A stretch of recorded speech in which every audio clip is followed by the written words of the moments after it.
Dear participants, आज हमारे बीच doctor Sunit Walia. आपका आज कॉग्निटिव लीडरशिप पर आपका व्याख्यान है।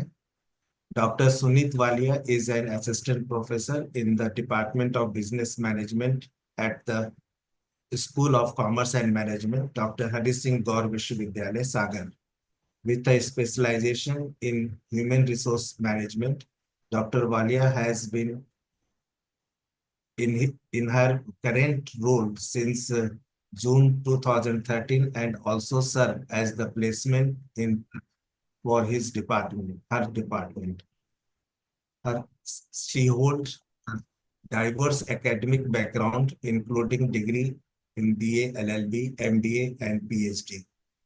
Dr. Walia research on areas such as strategic human resource management, performance management, and the psychological contract in organizations. His work, her work has been published in several national and international journals, and she has participated in various conferences and workshops related to management education, employees' performance, and the evolving trend in the Indian economy. In addition to her, Dr. Walia has contributed two book chapters and presented paper at seminar highlighting his commitment to the academic community. Her active participation in faculty development programs, including workshop on stress management and research methodology, reflects her dedication to professional growth and knowledge dissemination. Thank you. Welcome, Suneet. Thank you, sir. So, shall I start? Okay.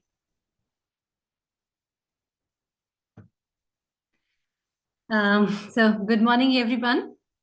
So, as we've already mentioned the topic, cognitive leadership. Now, we're dealing with, the economics of the country dwells in terms of different activities. And in our economic system, there are different agents which are working, be it consumers, there are producers, there are government and government regulations, and all are somewhere interconnected or interdependent. So talking in terms of cognitive economics, it is basically defined as the economics of what is in people's mind. So when we talk about cognition, we talk about what is going on, the thought process which is going on within a person's mind.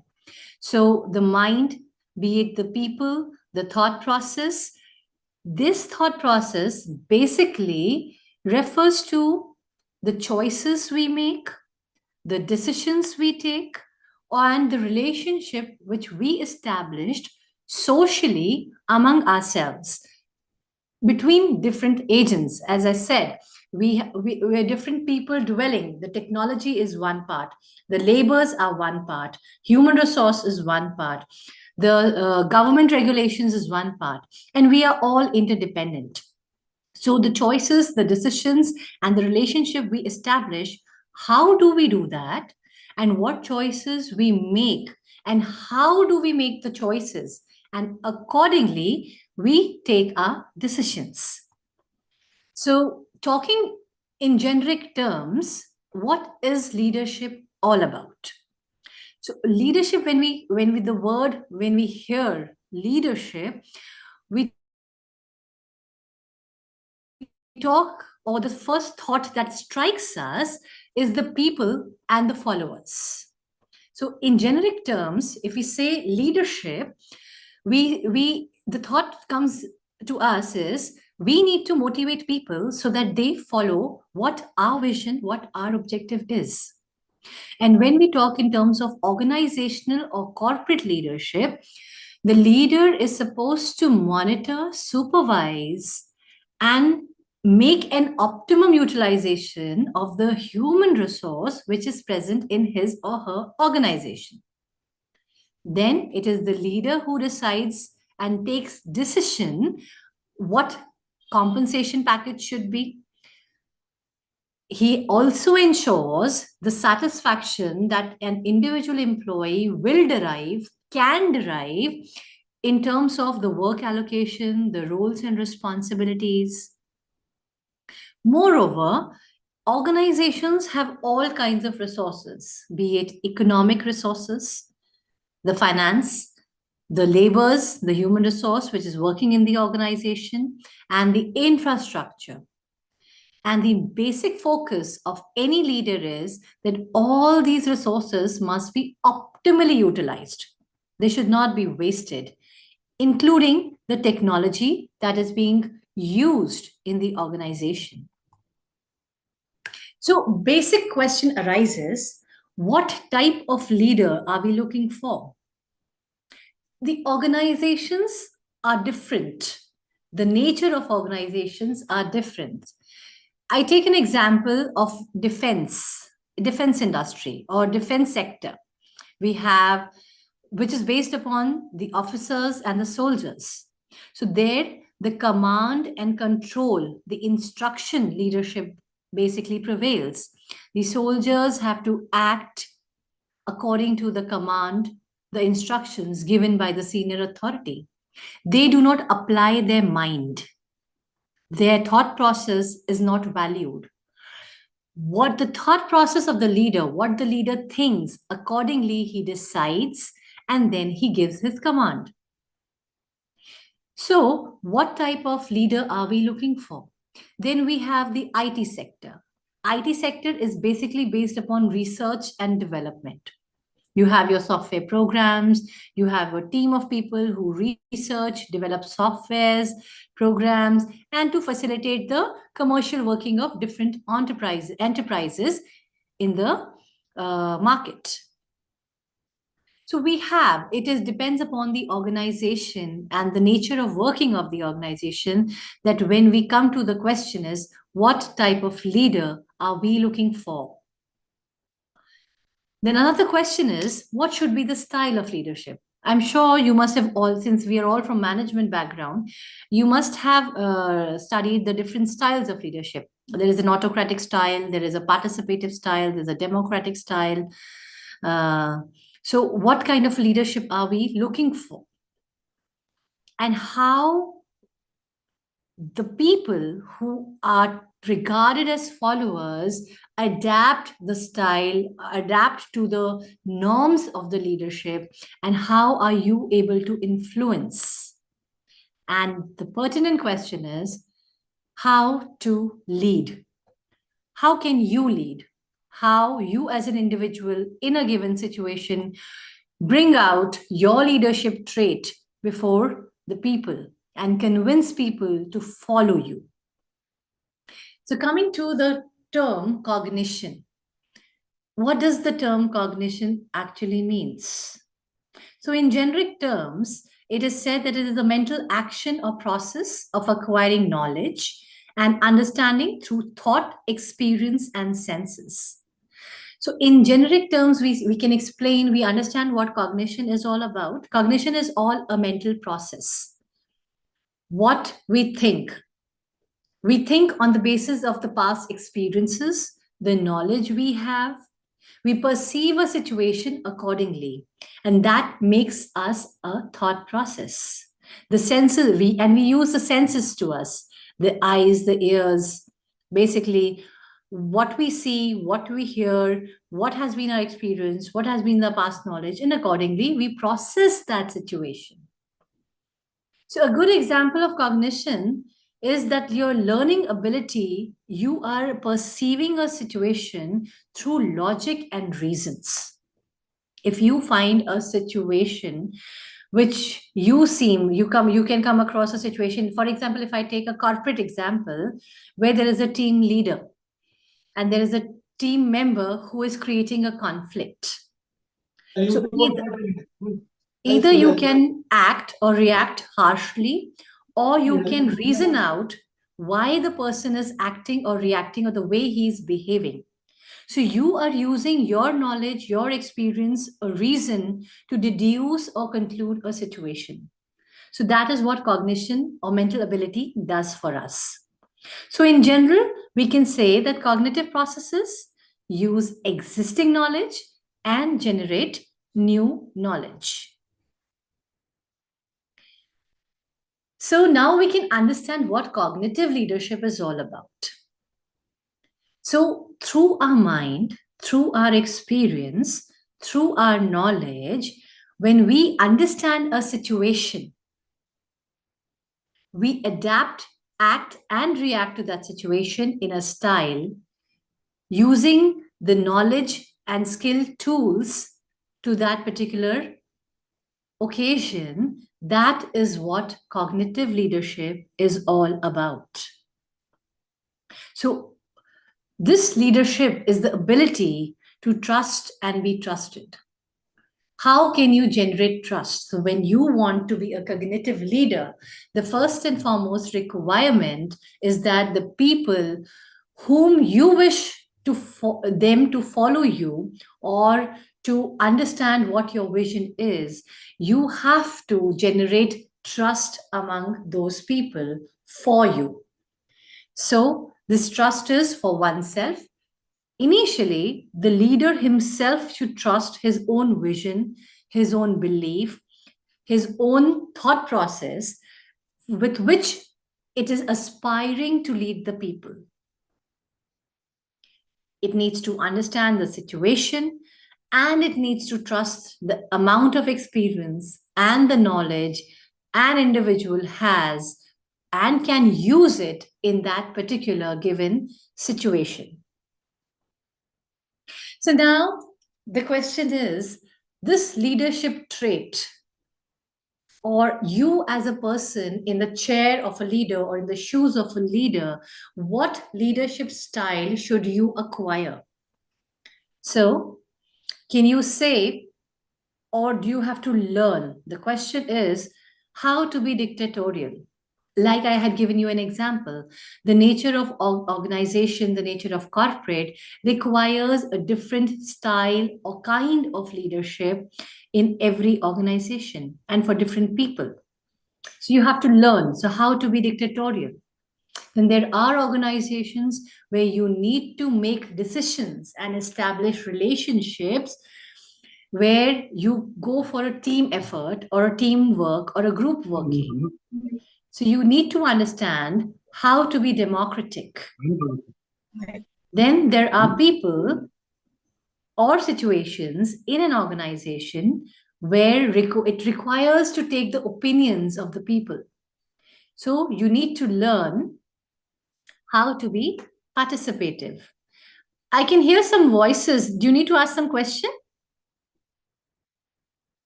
No. Okay. So moving on, we need to learn to train and we need to learn how to act and react in a situation. And how do we do that? Because when we come to, say, for example, if you are a team member today and tomorrow you are placed as a team leader, your action, reactions, behavior needs to change because here, as a team member, you're following instructions, but as a team leader, you will be giving instructions. So we need to rewire our brain, and we have the ability to rewire our brain. It's just for an example, when you're a name, you don't know swimming, or you don't know any other foreign language, or you want to learn to play tennis, we rewire our brain to understand the instructions, and according to the instructions we learn and we perform, and definitely we win the matches. So learning ability is already present in every human brain. It's just that we have to nurture that. So suppose I give you an example that there is a finance professional who eventually becomes the chief financial officer. So here, as a finance professional, he is only maintaining accounts and registers of accounts. But as a chief financial officer, he needs to take decisions. He needs to create policies. He needs to even supervise his team, how his team is performing in terms of his department. So there he needs to channelize his cognitive skill and develop leadership traits within him. So this, as I already said, neurotically or neurosystem or our brains has that ability that supports us to learn new things. So we can develop, we can take instructions, we can learn new things, and we can program ourselves to act and react in the shoes of a leader. So it's all about our thought process. It's all about our innate abilities and the use of those innate abilities, improve the weak areas, strengthen the characters that is required to be the leader or the chair you're sitting on, the responsibilities that you're taking on, and you rechannelize your brains with the new instructions. Now, the basic question that comes to everybody's mind is, are leaders born or made? So we take an example of two prominent leaders in the past.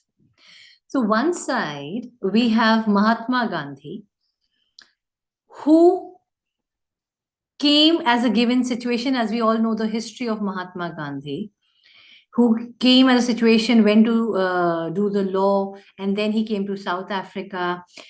And then he channelized, he took that situation into his cognizance and acted to revolt against the atrocities. So he led by inspiration. His base was motivation and peace and love, to spread love among his followers. Contrary to Mahatma Gandhi, there was another leader called Hitler, Adolf Hitler. Now, he developed, his personal grudges were against the Nazis. So he developed a grudge. Then he motivated people to accept his vision and his personal thought, the grudges he had against the Nazis, and then he led the agitation against the Nazis, where he bestowed n number of atrocities. So here we have Mahatma Gandhi, who became an inspiration of love and peace for the people. And here the Hitler motivated his followers to follow his vision. He led by dictating, creating using force and fear. So when you are in a situation where you are not appointed as a leader, but you can come out as a leader. So what are the resources or the cognitive resources that the leader can use as a tool to behave in a particular situation? So these cognitive resources are his own experience, his past knowledge, his intellect, and his own competencies in regards to a given situation. So cognition, as we already discussed, is related to your mind. The thought process that you have, you develop, you perceive a situation. And we perceive based upon our past experiences, the knowledge we have gained, the success and failures we have had in the past to the present, the intelligent mind or the intelligence you have, and the competence that you have developed within yourself through that experience. So, when we come to the question, how can we become a cognitive leader? So, there are a few factors that will help you develop the cognitive leadership within you. Namely, we need to understand what our inner focus is, the self-control concept, the self-reliant concept, and the empathy concept. Now let's take and discuss these concepts one by one. So when we talk about focus from within, leadership is all about choosing. Leadership is all about making a decision. And how this decision is processed within one's mind, and how should you process within your own mind. So one way is that the leaders based decisions on facts and figures only. And so the question arises, should he listen to his inner voice? Now, given a situation where people use their, they think that, their inner self is telling them to do something or not to do something, or there is a fact of file or data figures in front of him, but your own intuition tells you to go for it or not. So if we have developed that inner voice within us, the inner voice speaks to us. So you adhere to it or you do not adhere to it, it's your choice, and you decide accordingly. So we judge a situation as per the facts and figures that is prima facie evident in a given situation, or you judge a situation on the basis of the inner voice, what your inner voice is telling you. So the important thing here, when you focus on your inner voice, you need to listen to your own self. So it is always prescribed that when you listen to your inner voice, as जब हम कहते हैं कि दिल हमेशा सच कहता है, दिमाग हमेशा लॉजिक पे रहता है. So when you listen to your inner voice, it is said that you make better decisions and connect with your authentic selves. But then again, the question arises, how does that entail? How does that is possible? How can we relate to the inner voice, and how much can we count on our inner voice? So the first thing is that you need to hear your inner voice. As we say, it's the gut feeling.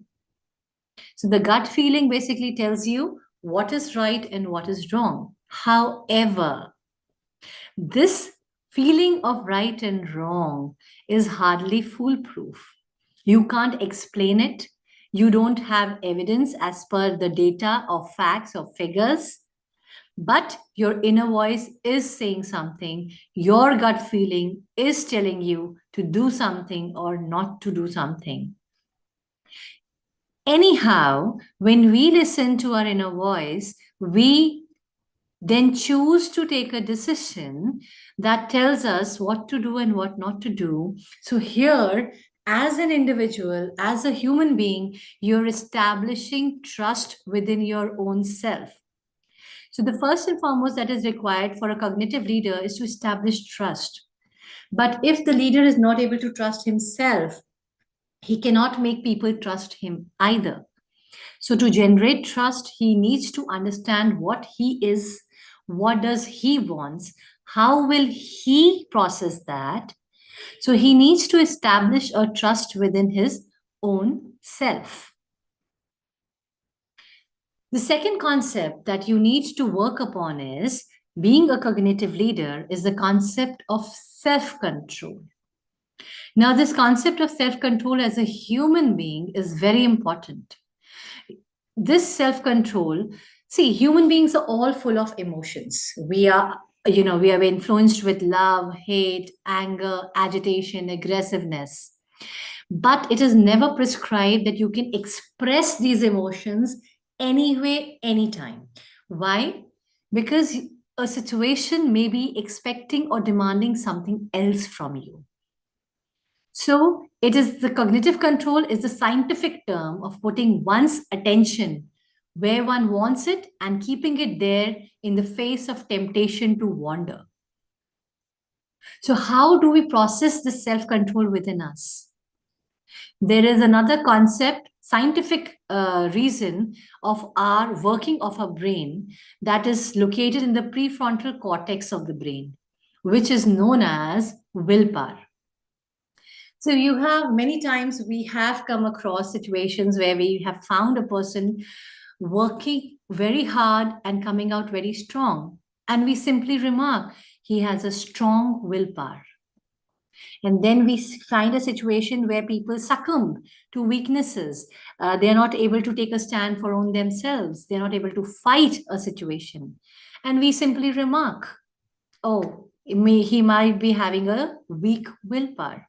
So, this willpower is basically related to the logic and reasons of our brains, our thought process, and our knowledge, which gives us strength to act, to react, and take a stand for ourselves, and to control the various emotions that you experience in a given situation. A given situation can be anything. Can be a person who's challenging your ego, a person creating conflict in your organization, a person hurting you as a person, your status, or a situation where things are not under your control in terms of where you have to work harder, but you still fight for that situation. There are defeats, there are failures. There are people who might protest against you. There are people who might conspire against you, but you cannot go on fighting with them. Instead, you have to control your anger, your emotions, and you have to focus on your work. So it is the neural circuitry that allows such a single minded pursuit of goals also manages unruly emotions. You have to manage the various emotional influences that you might have in a given situation. And in that, we find there are people who stay really calm in crisis, they tame their agitation, and hence you find them recovering from that debacle or initial defeat situation of theirs. So, self control is very essential to become a cognitive leader, where you have to understand if the situation does not require to get angry, or you have to have a control over your emotions. And even though the situation you find is averse to you, you're supposed to fight calmly and win the situation. That should be the focus. So, self control has to be developed within oneself. The next concept for a cognitive leader is that you need to learn to be self reliant. You cannot always base your work depending upon others. So, the first and foremost requirement for you is you have to take decisions independently. You cannot get unnecessarily and unduly influenced by the emotions, requirements, and demands of other people, which is in contradiction to your own vision, to your own objectives. So you have to establish trust within your own self, trust your own knowledge, trust your own gut feeling, trust your own experience, and hence act accordingly. Then you need to pursue knowledge for your own self. You cannot go by second-hand knowledge or knowledge shared by given to you by some other people. You can listen to everyone, you can take opinions from everyone, but ultimately you have to process the information as per your senses and your own self. So you have to develop a system to gain first-hand knowledge of every situation. You just can't delegate the knowledge sharing to someone else and you take a decision based on someone else's opinion. And hence, you need to listen to your inner voice. You have to process that knowledge within you. You have to process the trust in your inner voice, and you have to listen to what your inner voice is telling you. You should be working hard. Being a leader is a responsibility.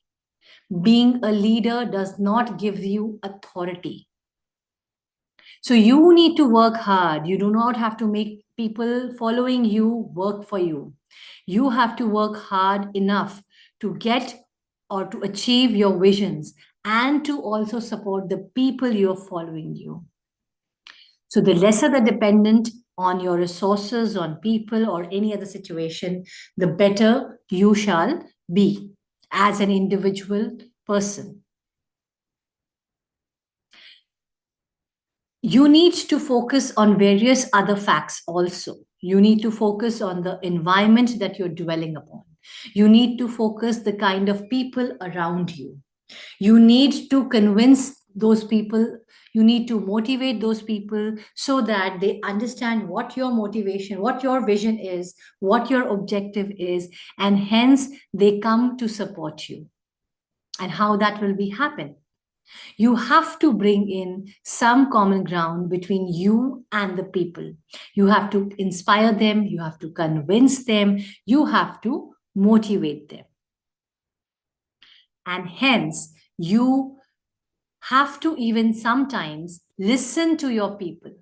You have to give weightage to what opinions and thought process is going on among your people, which is very important. Otherwise, you will not be able to understand what your people expect from you, desire from you. So you need to work and understand the people you want to follow you, to understand you, to trust you.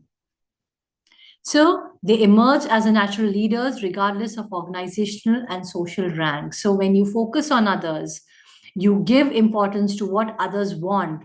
You work according to fulfill the needs and requirements of your people. People themselves recognize you as a leader. It may happen that you might not be in the position or rank of a leader, but people will acknowledge you as their leader. And how does this happen? How will you be able to understand the people? How will you able to cater to the needs, desires, and expectations of your people?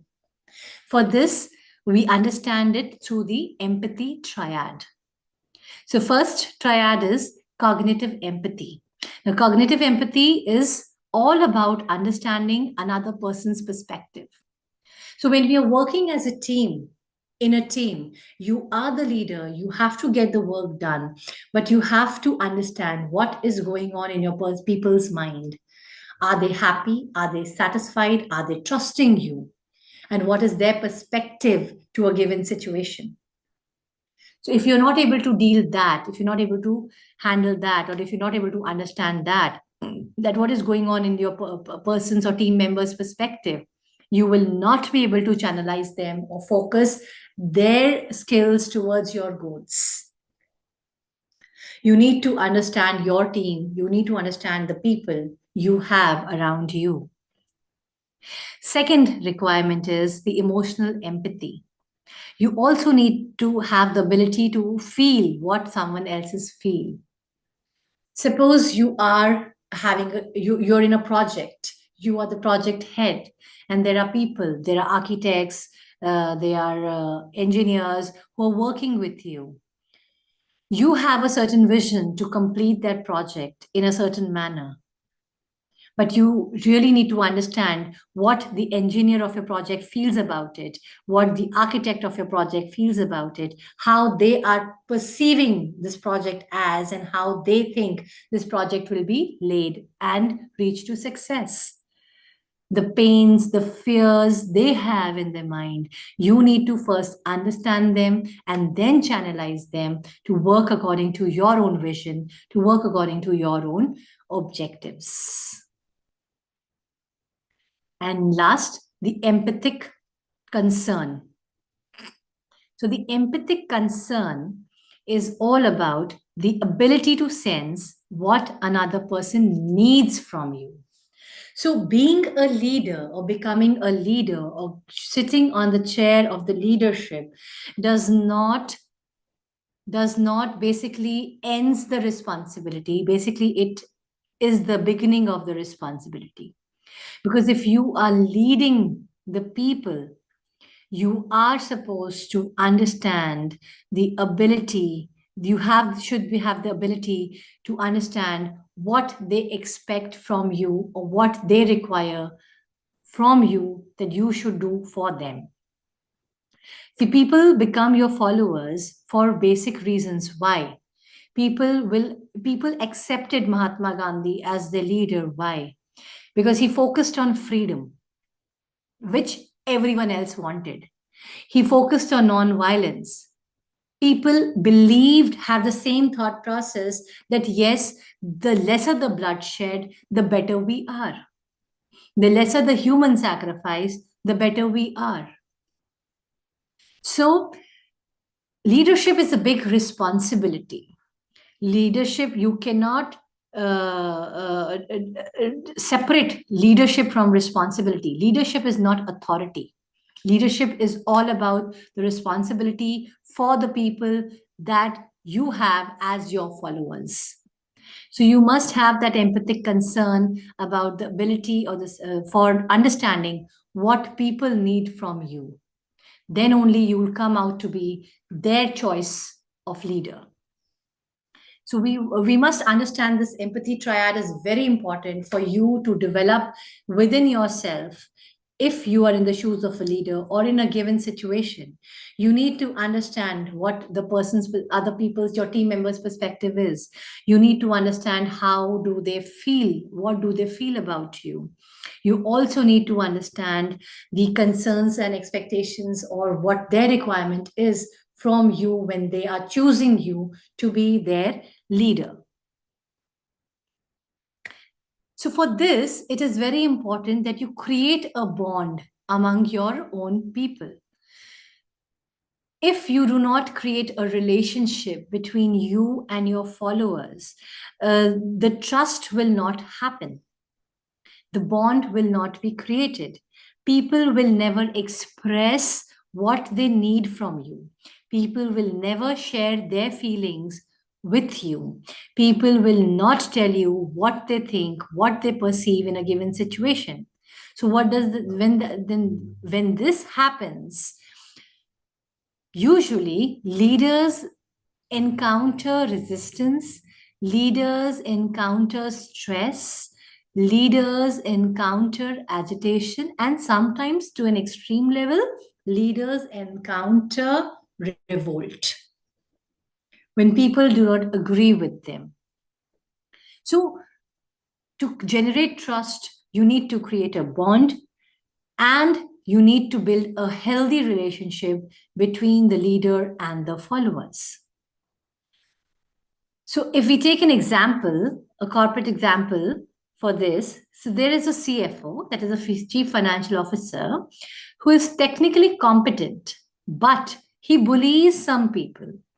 He that freezes out others and plays favorite. But when you point out what he has just done, he shifts the blame, gets angry, or thinks that you're the problem. He's not trying to be a jerk, he is utterly unaware of his shortcomings.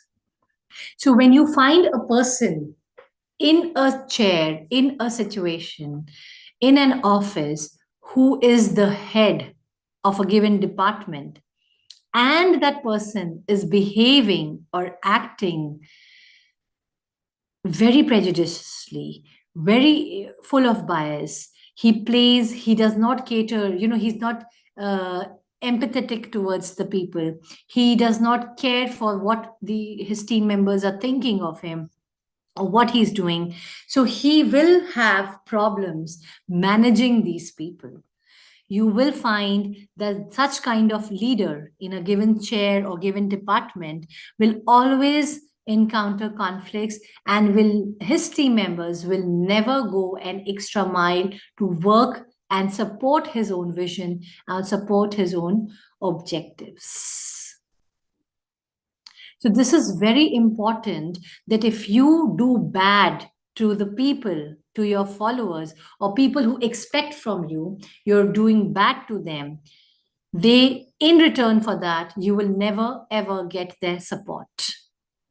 So, for developing a good leader follower bond, you need to establish a healthy, trustworthy relationship between the leader and the follower.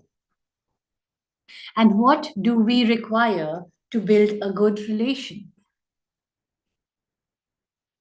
The first thing is, as a person, as a leader, you need to have social sensitivity to feel and understand what others expect or are doing.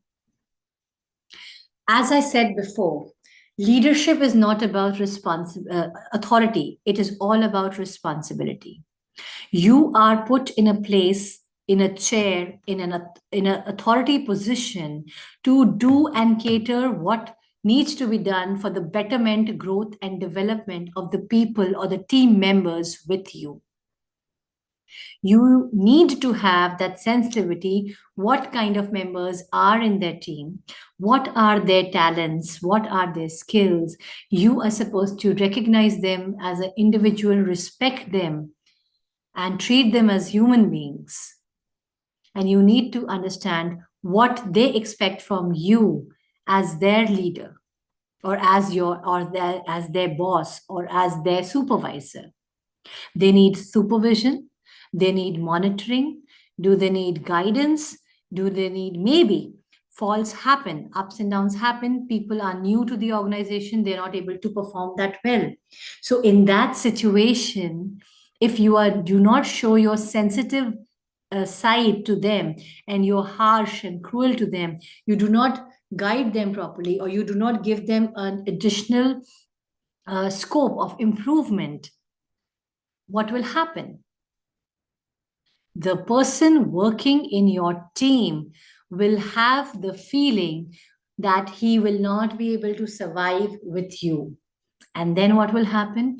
He will either plan to resign the job, or he will plan to leave the organization and find a better job position, and he will switch. So the attrition rate will be increasing day by day. So it is very pertinent for every person in a supervisor's or a manager's or a CEO's position to have that social sensitivity, to understand what the team members are made of, what their skills are all about. Do they need training for that? You identify the faults, you identify the flaws, but you're not harsh to them, that okay, you don't know things. You cannot say that, oh, this person does not know things, remove him from the team. You cannot do that. You have to nurture them, you have to support them. So they expect from their managers, they expect from their supervisors, that when they make a mistake, they do not need your anger, they need your support. They need you to guide them. They even need or expect from you to protect them, which is very important. Then for building a good relationship, you need to develop the cognitive empathy. You need to understand where the person is coming from. You also need to understand, see, when we talk about human resources, we always say that the human resources are dynamic in nature. Why do we say they're dynamic in nature? They come from different social background, they come from different economic background, they come from different education background. So there is a diversity in terms of culture, language, the kind of dwelling they've had. They have developed their behavior accordingly. So when the diverse people come to your organization, on the very first day, you cannot expect them to come as per your line of instruction. It is you who needs to develop the empathy to understand, okay, this person is coming from a northern region where such and such things happen, the eastern region, the southern region, the central region, the western region, where the culture, the language, the way people act, react differs. And that is why he's behaving as such here. So you need to understand why a person is behaving the way it is behaving. Prima facie, we do not conclude, or we do not give a judgment. Oh, this person is behaving so softly, he is good. This person is not adhering to the instructions, he is bad. We need to understand why this person is behaving the way he's behaving. We need to go to the root cause of that individual. And then when you understand your team member, you can motivate him, you can inspire him, you can even change the set of beliefs he has come with. So if you do not show, as an individual, as a human being, as a leader, if you do not show the understanding, you will never be able to bond with your team member, and your team member will never trust you. So you need to develop a cognitive empathy to build and enhance good relations. Last but not the least, here, we focus on the wider world. When I said human beings are dynamic in nature, we need to make decisions in regarding to the financial investments. We also need to make decisions regarding the technology prevailing at in our organization, or the technology that we might upgrade. So what happens then? When we change technology, we have a present set of individuals working with the present technology. And when we need to upgrade the technology, the question arises whether we should train the old present people working in our organization, or whether we should get freshers or people who are already acquainted with the upgraded technology. So this crucial question will create conflict, because the people who are serving you, say from 5-10 years, cannot be discarded just because they are not able or upgraded with the newest technology. They might have their own ideas, they might have their own skills, or they might have the potential to learn the new technology. So what is happening around the world? We upgrade ourselves, and we also upgrade our human resource. So this is the entire responsibility of the leader or the supervisor. Whatever the changes are happening, you need to communicate that to your people so that they upgrade themselves. So a supervisor or a leader must be a good listener. He must understand what problems are being faced by his members and what thought process is going in the minds of his own members. If he will not listen to them, if he will not talk to them, he will never be able to gain their attention. He will never understand what the actual problem is. So one must be good questioners, have the sensitivity towards people, and allow people to express, so that what is going on in their mind is also revealed to the organization, to the leader himself. So when we say that we are bringing the light of the leadership, when we are lighting the candle of the leadership, how does that happen? When you want to initiate yourself as not as an individual, but as a people's leader, well, how does that happen? So when, for example, if you're starting a new business, what is the responsibility of the entrepreneur? So first and foremost, this entrepreneur, when he's going for a new setup, he has to cater to everything in terms of the technology he's bringing in, the kind of production or service his organization would be rendering, the kind of people he would be hiring, and his vision and mission should also be very, very clear. Plus, he needs to define or give a definition to the success he aspires to achieve. So, what is the success? So, if we take examples of many organizations or people, what is the success? So, if we take an example of, say, Adolf Hitler, so his criteria of success was killing the maximum people whom he was against. And what was the definition of success to Mahatma Gandhi? Achieving freedom for the country with love and peace, least sacrifice of the human blood. So it all depends upon that individual who is aspiring or is coming to be a leader, to become a leader. What is his thought process? How he sees success? What exactly he wants to achieve that he will tag or define as his own success.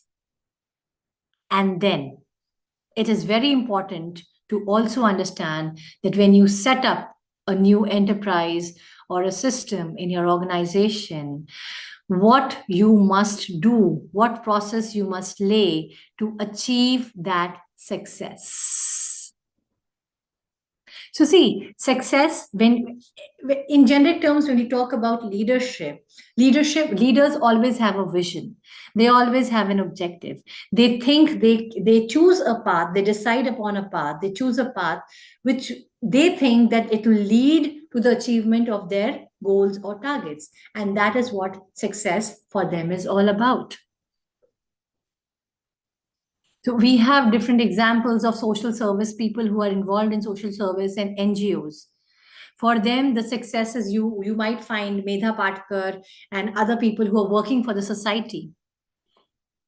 So they have a focus, they have a target, they work accordingly. So it is you as a leader, what is your thought process in terms of success? You want to do work, and success does not, you do not tag anything or any process to the word success, or you tag everything to the word success. So how do you want to perceive, how do you want people to perceive you as a leader? So when you are starting a project or launching an organization, what do you want?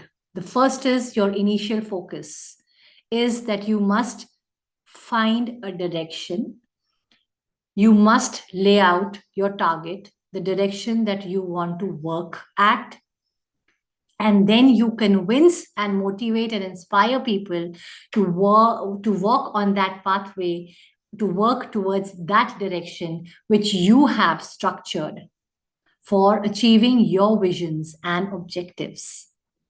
So direction, talking about the direction is very important, because leadership is always towards a particular direction. Be it in terms of corporate, if we say, organizations focus on market leadership, sales volume enhancement, profit enhancement, or the achieving the maximum consumer relationship in the organization. So you will find there are corporates who focus on establishing relationship. So they will be working upon giving you discounts, giving you offers, so that even at the less price they sell their product, the customer is bounded to them. So it is the direction that the organization, so the leader choose, and then he works accordingly. And the direction is important. Why? Because the direction basically tells you where you are leading the people towards, or where you're leading the organization towards. So that is why defining the direction, making the direction clear to your people is very, very important. And when we talk about walking towards the direction that you have thought is the best direction to achieve your visions and targets, you must keep checking where you are heading. See, I'll tell you a story here. It's a very, very simple story. There was a ship that was sailing in the sea. Now, this ship, it was a night time and a thunderstorm broke. So it was the leader, the captain of the ship, who was the leader and who was responsible for the safety of the ship, the crew members, and the people on board. So this captain basically took the responsibility, felt the responsibility within him, and he says that he must take the ship towards a direction which will protect the ship and protect the members on the board of the ship. So he told the steward to turn the steering towards a particular direction where this leader thought, this captain thought, that the ship would come to a safe harbor. So after an hour, when he channelized the direction of the ship, there was another lightning. And the lightning struck and showed that the lighthouse was on the opposite side. So this leader was working hard, was doing well, his mind thought process was good, but when he took the decision of choosing the direction to achieve his goal, it went wrong. So that is why the concept of direction under the leadership is very important. When you are channelizing people towards a certain goal, you are structuring a path on which they will walk upon to achieve that goal. You need to check that direction time and again. So the focus should be whether you are walking or working and walking on the right direction or not. And hence, when you focus on all these things, you will definitely gain the support of others and they will help you successfully move towards your desired direction. So the people's support is very important for a cognitive leader so that his own thought process, his perception, his vision, his objectives are supported by the people and then will be achieved eventually. So this initial focus is very, very important.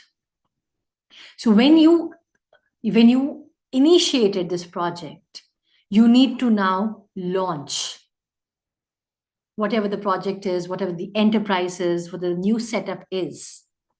So you need to tell your people the direction that they have to follow and the process that they have to follow to work on that direction.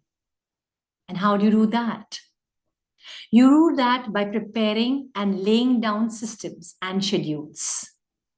You lay down strategies, you lay down processes, and you lay down the type of technologies that will be used.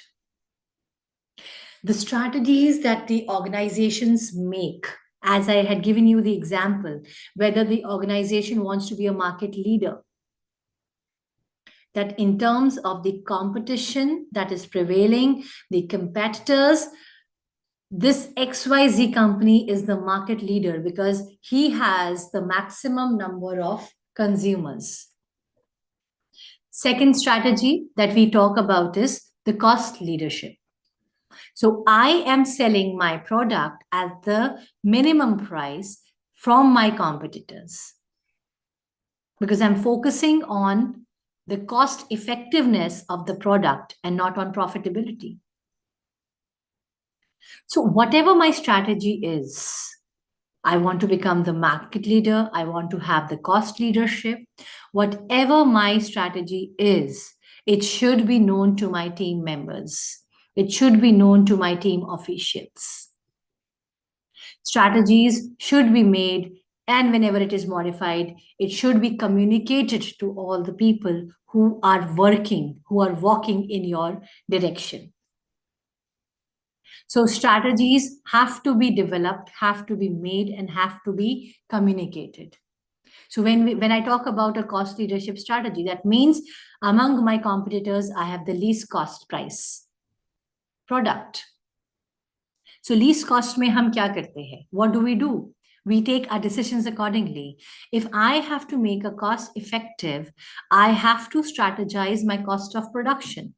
Now, in this cost of production, what can I sacrifice? Can I sacrifice the quality of raw materials? No, because that is the quality of product. It will hamper the quality of product. Can I sacrifice the production time? No, because it will take that much of time and it will require the minimum number of labors to work upon that. So maybe the cost of raw materials, the maintenance of raw materials, I will somewhere bring about changes in my production system so that I get the same quality of product at minimum cost or cost effective. So that is the concept that we use as economies of scale of production. If you have studied in economics, people go for that, corporates go for that, they go for mass production so that the cost of production decreases and hence they can have that strategy of cost leadership. So we make decisions, we make strategies how our corporate will actually sail through in the market. Then we set our processes. Processes in terms of flow of communication, flow of work process, the authority responsibility relationship. You need to define everything. So what are the processes that you want to set up? You want to set a bureaucratic process, a hierarchical process, or a closed open door policy where every person is interacting with seniors as well in time. So what the benefits of it is that there will be direct communication, there will be no gap in communication, and every communication that you want to do reaches to the end person very soon and in an efficient manner. So the leadership, the authority responsibility, the communication system you want to lay down, you have to set that processes. That if you have a problem, whom to approach? How do you communicate if there is some problem arising in the production area, or there is a conflict among people regarding the role and responsibilities? Who would sort that? So you have to lay down these processes. And then the technologies. You're going with the prevailing present technology. You are upgrading certain amount of technologies, the kind of training your people will require, the socio-technic system that we developed, the concept of socio-techno system. That means how technology is how much friendly to the people who are working with those technologies. You adapt user-friendly technologies, people-friendly technologies, so the people who are working with those technologies function well. And you need to clarify to the people that where this organization will venture. What is the timing of the launch? What is the timing of the production? When your product or the service for the first time will come into the market, and how these people are to be prepared to deal with the ups and little upheavals when this launching will be done. So the people must be aware of it. So that is how we successfully arrive at our destinations. As we talk about the direction, we need to head in a single direction. We cannot be ambiguous. You cannot be ambiguous when you're addressing your people. You cannot be ambiguous when you are instructing your people. You cannot allocate work to them कि आज ये कर सकते हैं और कल कुछ और कर सकते हैं. That will create confusions in the minds of the people. If you tell them to do the production at one time or you do sales at the other time, when the production is yet not completed, people will be confused. People will don't know what to do. People will sit and do nothing because they will think that today some instructions are given and tomorrow the instructions would be changed. So they will not act in an efficient manner with your own instructions. So the direction has to be made very clear, and the direction should be a single direction so that all the focus, all the energies, and all the resources is put in that direction.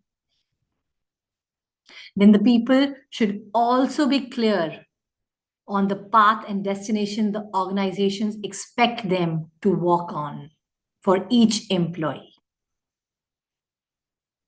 And most importantly, the organizations must clarify the expected behavior of employees in that particular project or situation, and the productivity that organizations expect from its own employees. So that clarity should be given to the people to head towards the direction the leader has defined to take his organization or take his people towards achieving his desired vision and objectives.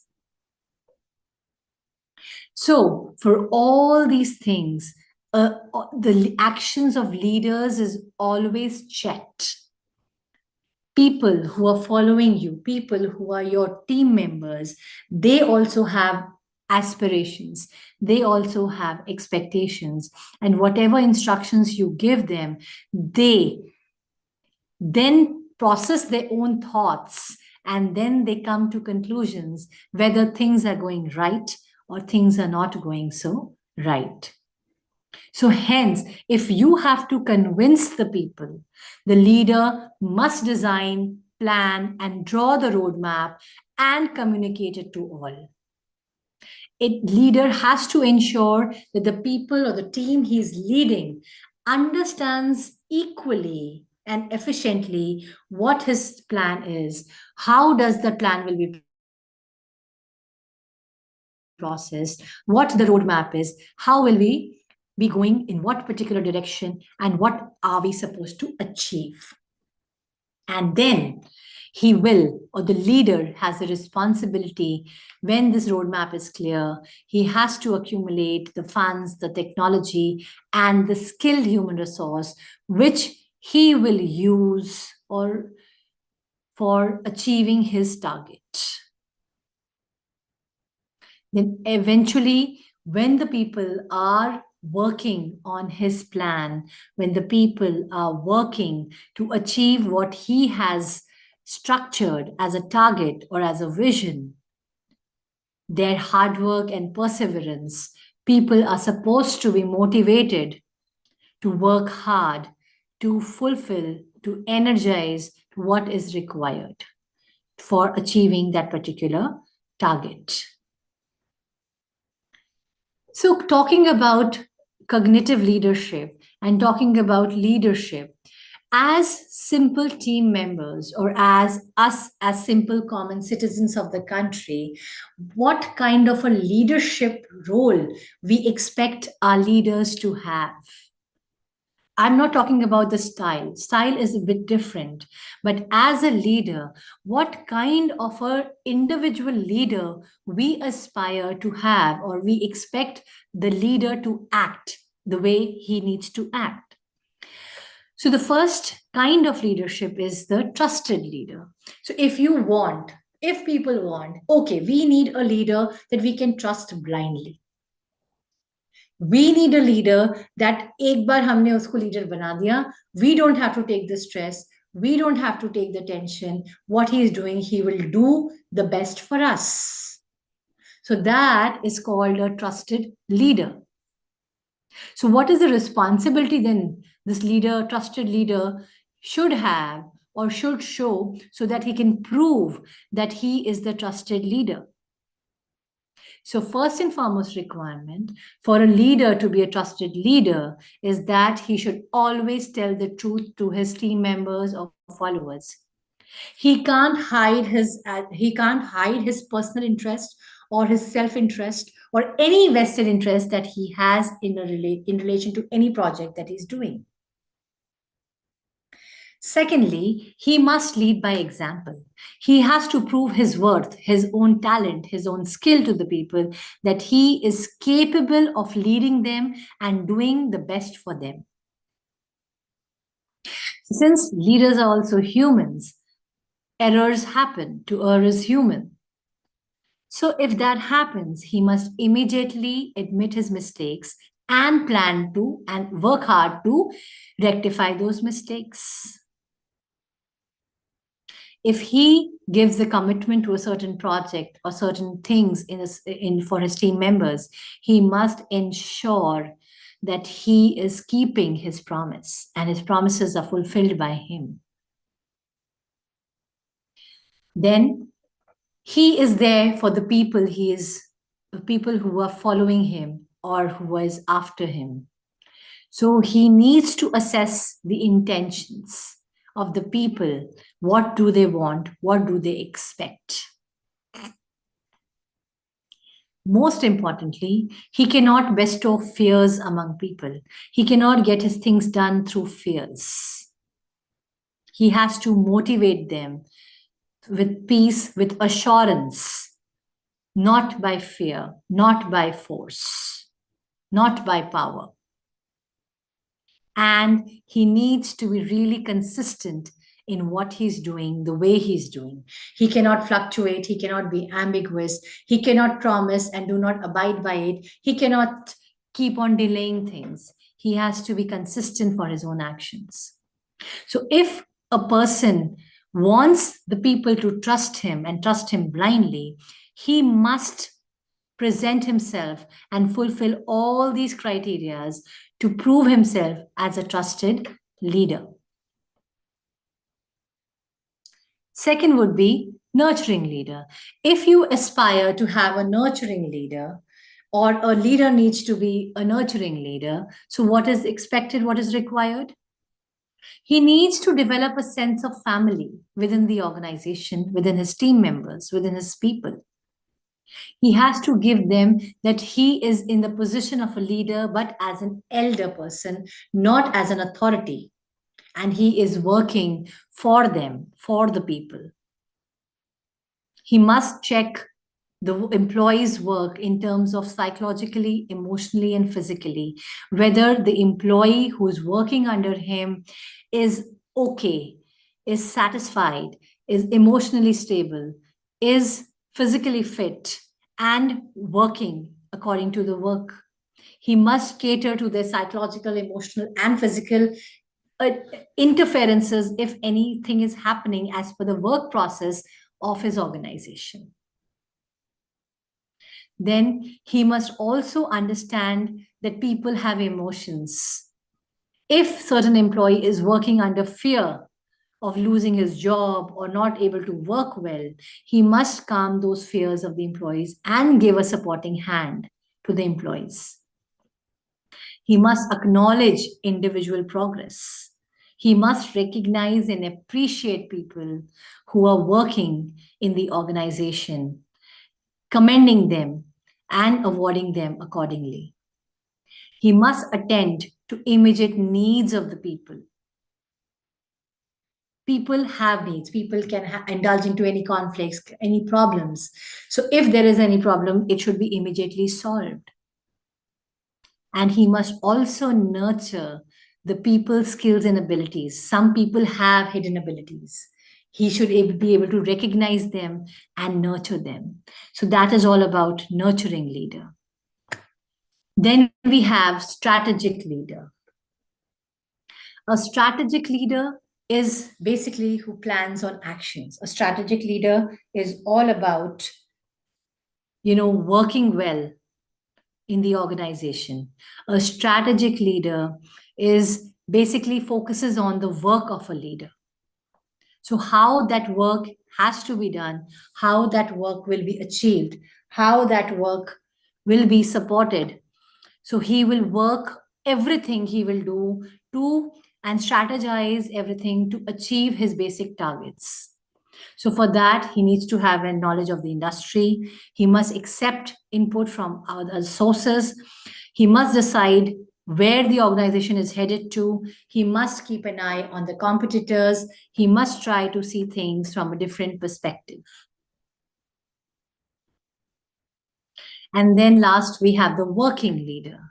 So the working leader is a person who works well and good for all his people. So he makes people behave as expected or desired by the organization. He is able to work well with his team members and get the desired performance. He has the mental agility and apply personal creativity to balance his team members, their contribution towards the organization. He also sets the standards of working in terms of the time, in terms of quality, in terms of the cost of production. And then he also sets a level of performance which is acceptable or unacceptable. So when this is all about developing the role as a leader. Last, we are going to deal with a cognitive resource theory. What does this theory say about cognitive leadership and how a human being can develop cognitive abilities for him to act as a leader in a given situation? So what is this cognitive theory is all about? The cognitive resource theory states that the influence of the leader's resources on his or her reaction to stress. So when we talk about a leader, as I had already explained, that when we talk about leadership is all about responsibility. Leadership is all about taking a decision in a given situation.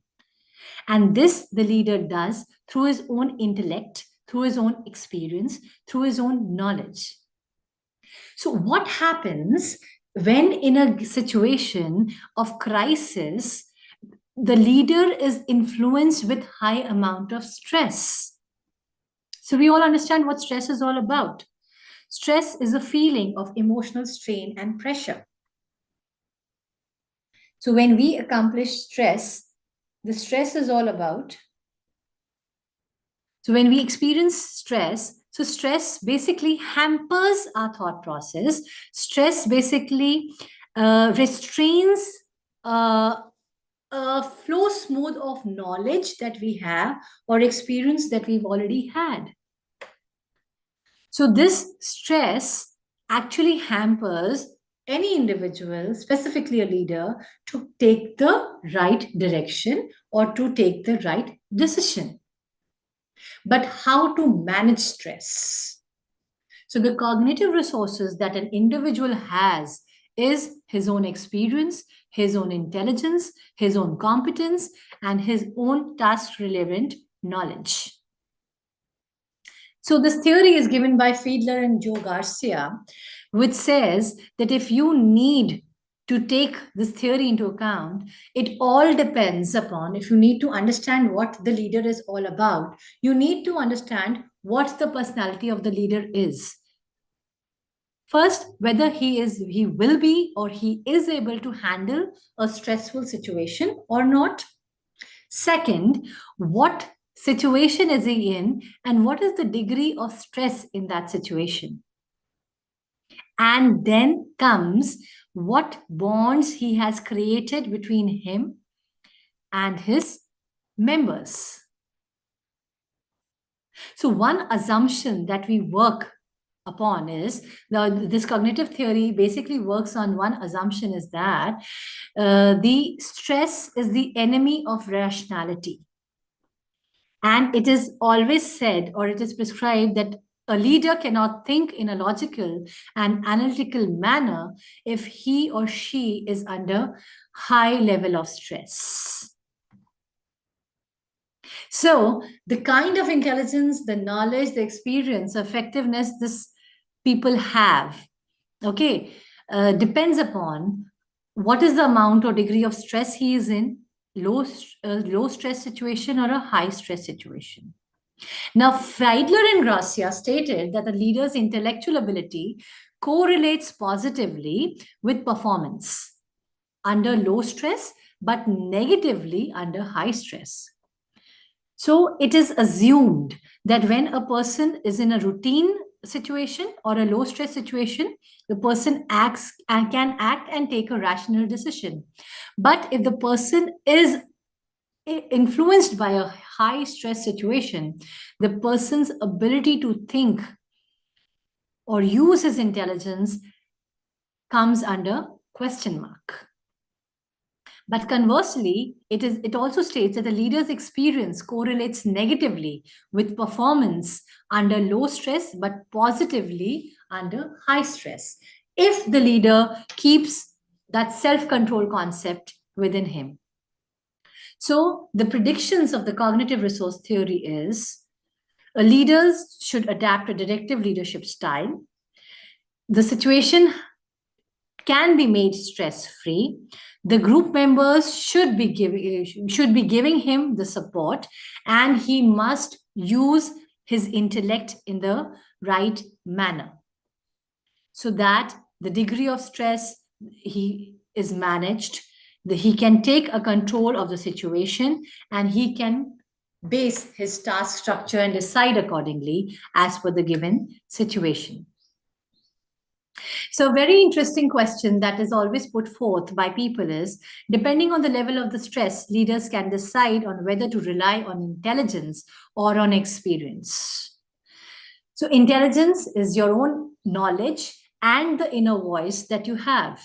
And experience is the past situations that has occurred similar to your present situation.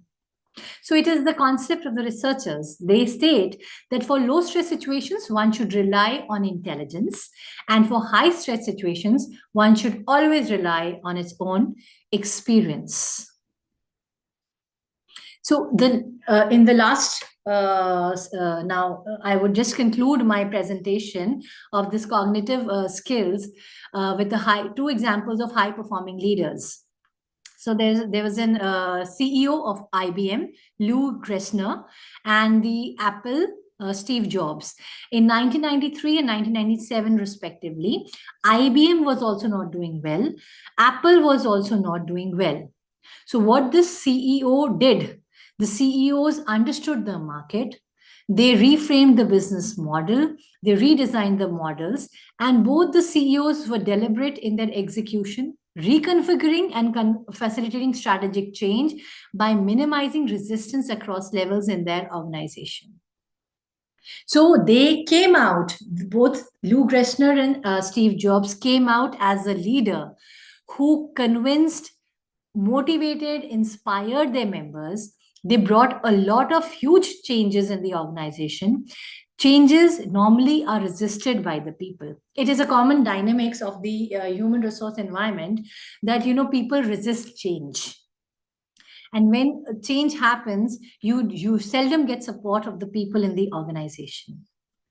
So these people laid down the system, laid down the direction, understood the market, used their intellect, used their experience, knowledge. They redesigned the business model. They also said that how the people will be managed, convinced them for entire changes.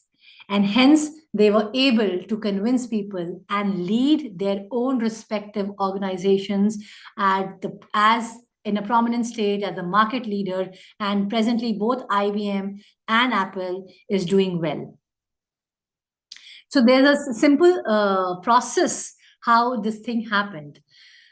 They understood the managerial capabilities, the impact of strategic change, and then they ensured the desired firm performances, such as desired dynamic capabilities in sensing, resizing, seizing the configuring, understanding the market opportunities, redesigning business models, and then obviously, in turn, they led their firm to a superior firm performance. So, as an individual, they utilize their cognitive abilities to lead their organization into the market. So, with this, I end my presentation. If any queries, most welcome.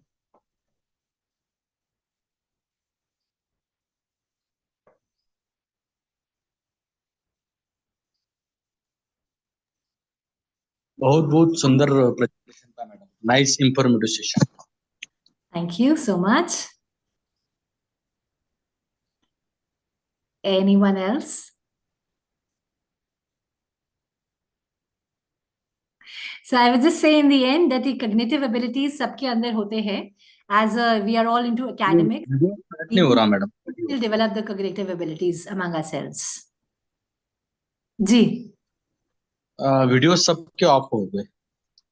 बहुत बहुत बढ़िया सुंदर. And madam cognitive का जो leadership experience या how to do develop cognitive leadership understand, यानी यह जो पहली बार सुनी, क्योंकि कॉग्निटिव हाँ ये जो थीम है सामने ज्यादा इसमें अभी, क्योंकि हम डेली रूटीन में वही पढ़ते रहते, लेकिन ये थोड़ा सा अलग है.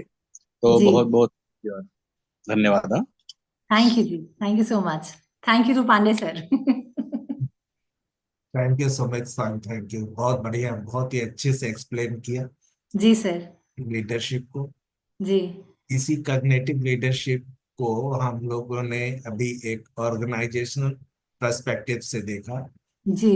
और एक दूसरा बिजनेस पर्सपेक्टिव से देखा जी. और इस पे देखा. एक एक एक नया पर्सपेक्टिव आया है, that is called academic leadership. Okay. So the all component in this organizational leadership is not necessary to apply in academic leadership, but maybe all is applied. But you define very nicely to cognitive. जी. The experience, knowledge, and intellect and cognitive decision. Yes. The very individual decision which that should be a true. मतलब वो जब ले तो उसको उसका cognitive कैसे काम करेगा, सब चीज को एक्यूमुलेट करके एंड उसके रिजल्ट तक पहुंचना उसको, और सबको साथ. And second thing, leader hide नहीं करना चाहिए, लीडर को अपने लीडरशिप में ट्रू रहना चाहिए, जी किसी को ब्लफ करना चाहिए, जी must be honest for their leadership. और एक ये बहुत ही अच्छे से इस बात को किया। और मेरे को एक चीज और लीडरशिप में सुमित एक चीज दिखाई देती है, जी तो मैंने देखा है कि लीडरशिप नहीं हो पाती है, लेकिन हो जाती है जब गैप आता है।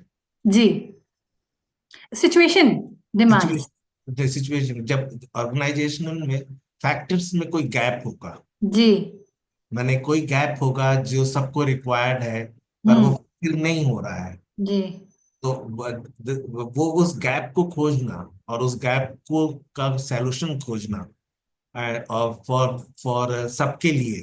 जी तो ये भी एक बड़ा अच्छा, बहुत ही अच्छा, एस्पेक्ट है।